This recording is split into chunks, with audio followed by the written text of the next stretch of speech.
What is up, y'all? Want to get you an update here on the Wagoneer. So we are going on, I want to say it's about day 4 of actually working on it. Quite a few things have been done.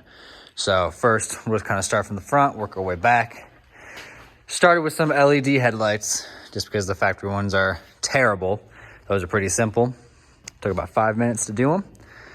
Second, I have some new tires on. So originally I had some 33 12.5 15s. And replace those with some 285 75 17 Nitto Ridge Grapplers. So they're 34.7s by 10.5 wide, which is exactly what I wanted.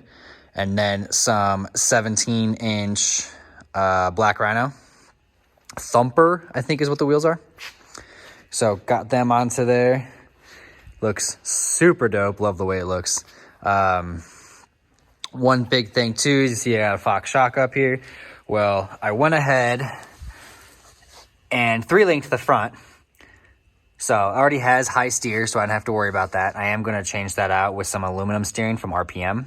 It's just, we're getting to that point. So one step at a time. So first off, track bar. I used an Artec JK track bar mount. Just kind of cut it up to what I needed. The coils actually belong to, let's see if I get this to focus up there. No, doesn't want to. Okay. The coils actually belong to a 2018 JL, our white JL, if you've seen those other videos on that.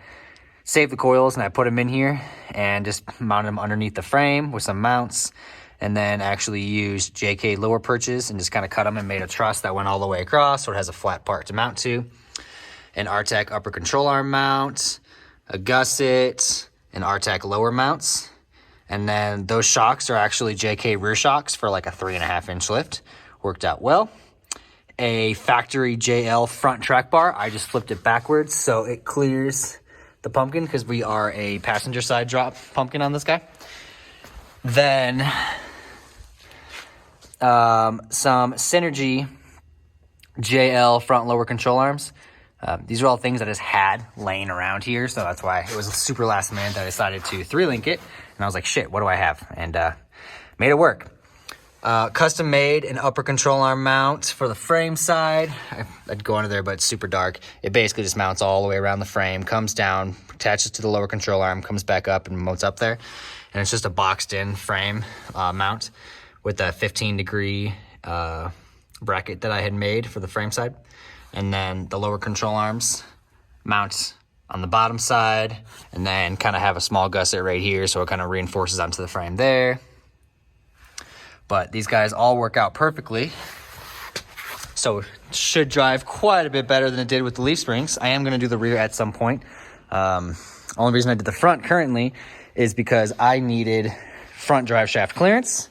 So I stretched the front end actually forward about 3.5-4 inches. And then I trimmed out right here because the other side was rusted out. So I just kind of cut this to match. I am going to custom make a front bumper.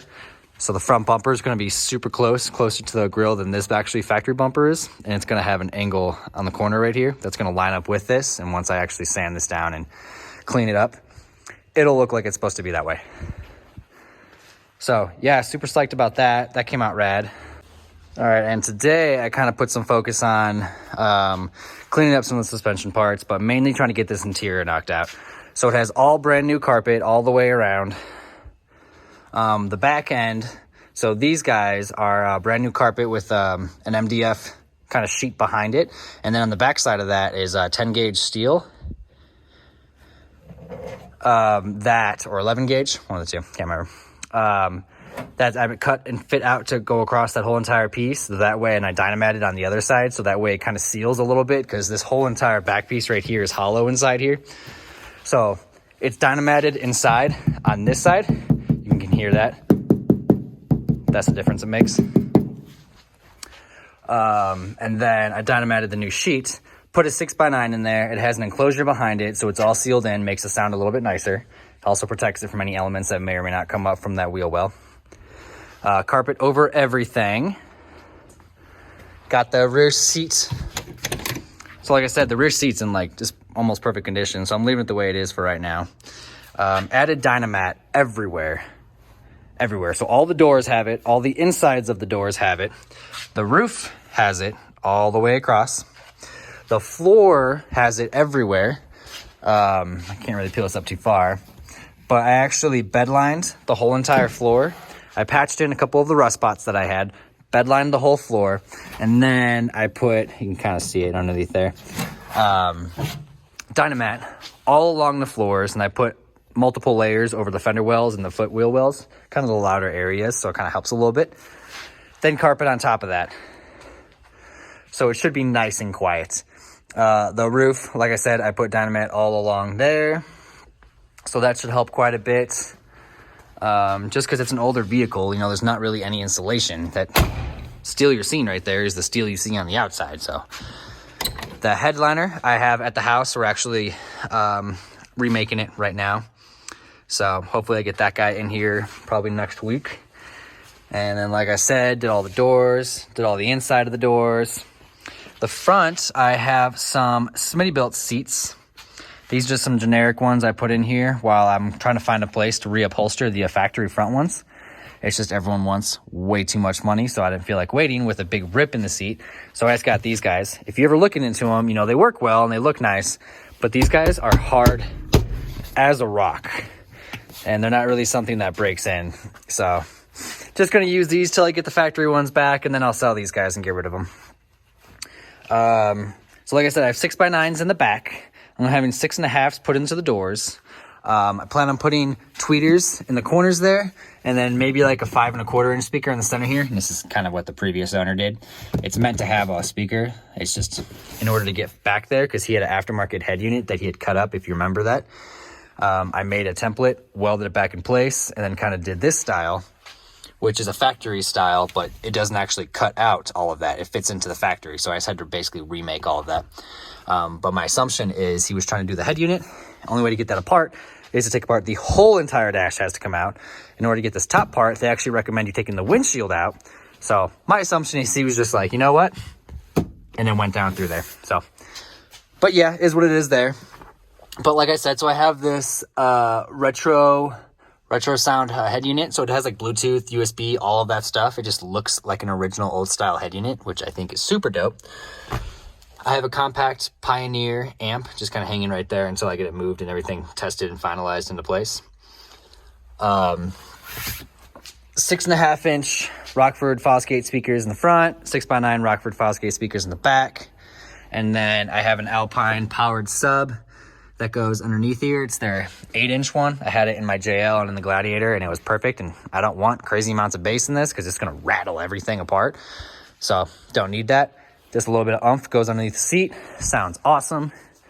And yeah, so pretty stoked for that. Suspension, wheels, tires, interior is kind of making its way. Then one other thing is, like I was talking about that front drive shaft issue, is I did have to do a custom exhaust. So you can kind of see, sorry, this camera's just not adjusting well to the darkness down here.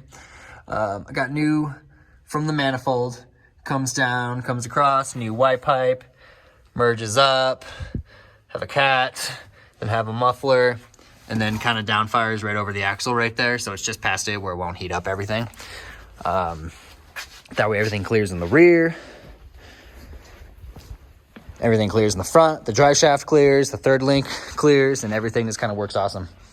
So yeah, guys, like I said, I'm only in like day 4 of this thing. I just had some extra time in the shop, so I kind of just went balls to the wall with it and trying to get everything I can knocked out. So once I start, actually having to work again, I can sit off to the side until I'm ready to finish it and get it daily driving. So next step is probably going to be steering, finish up the interior. Then you can see, like I talked about the first time, I have the rust along the bottom here.